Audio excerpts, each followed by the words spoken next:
বিসমিল্লাহির রহমানির রহিম। আসসালামু আলাইকুম ভিউয়ার্স, সবাই কেমন আছেন? আলহামদুলিল্লাহ, আপনাদের দোয়া ভালো আছে। কচুর মুখী, কচুর ছড়া, কচুর গাড়ি এক এক অঞ্চলে এক এক নামে পরিচিত। আমি আজকে আপনাদেরকে এটি রান্না করে দেখাবো। তো আমি এটা রান্না করার জন্য আজকে রুই মাছ নিয়েছি। আপনারা চাইলে ইলিশ মাছ থাকলে সেটা দিয়েও ট্রাই করতে পারেন। এখানে নিয়েছি পেঁয়াজ, কাঁচামরিচ, টমেটো, হলুদের গুঁড়ো, মরিচের গুঁড়ো এবং জিরার গুঁড়ো। আমার এর সাথে জিরার গুঁড়োর সাথে ধনিয়ার গুঁড়ো অ্যাড করা থাকে, পরিমাণ মতো লবণ। তো চলুন রান্নার প্রসেসে চলে যাই। মাছগুলো ভাজার জন্য প্রথমে প্যান বসিয়ে প্যানে তেল দিয়ে দিয়েছি। তেল গরম হলে মাছ দিয়ে দেব।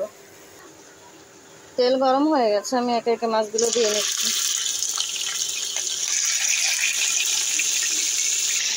আপনাদের যদি বাড়িতে ইলিশ মাছ থাকে অবশ্যই তরকারিতে ইলিশ মাছ দিয়ে রান্না ট্রাই করবেন। ভিউয়ার্স, আমার এই পেজে আপনারা সবসময় দেশীয় স্বাদে দেশীয় রান্নাগুলোই দেখতে পাবেন। মাছগুলো ভালো করে উল্টে পাল্টে ভেজে নেব। যদি আপনারা ইলিশ মাছ দিয়ে রান্না করেন সেক্ষেত্রে ইলিশ মাছটাকে ভাজবেন না, কষিয়ে রান্না করার চেষ্টা করবেন, তাহলে একদম অথেন্টিক স্বাদ পাবেন।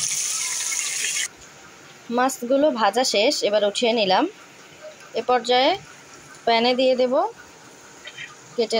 আগে থেকে কেটে রাখা পেঁয়াজ, মরিচ, এবার দিয়ে দেব রসুন পেস্ট, দিয়ে দেব গুঁড়ো মশলা, টমেটো, স্বাদ মতো লবণ, অ্যাড করে দিব অল্প একটু পানি। মশলাটা নেড়ে চেড়ে ভালোভাবে কষিয়ে নেব। মশলার উপরে তেল উঠে গেছে ভিউয়ার্স, আমার মশলাটা কষানো শেষ। এ পর্যায়ে কচুর মুখিগুলো এখানে অ্যাড করে দেব। এরপর ভালো মতো কষিয়ে নেব। ঢাকনা দিয়ে ভালো করে সিদ্ধ হওয়া পর্যন্ত কষিয়ে নেব। কষানো হয়ে গেছে, এবার পানি অ্যাড করে দেব। পানি দিয়ে দিচ্ছি পরিমাণ মতো। পানিটা যখন বলক উঠবে তখন মাছ দিয়ে দেব। বলক উঠে গেছে, এ পর্যায়ে আমি মাছগুলো অ্যাড করে দেব।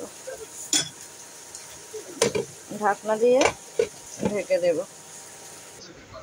তো ভিউয়ার্স, ফাইনালি আমার রুই মাছ দিয়ে কচুরমুখী রান্নাটি কমপ্লিট। তো সবাই ভালো থাকবেন, মরিয়ম কুকিং ভিডিওর সাথেই থাকবেন। আসসালামু আলাইকুম।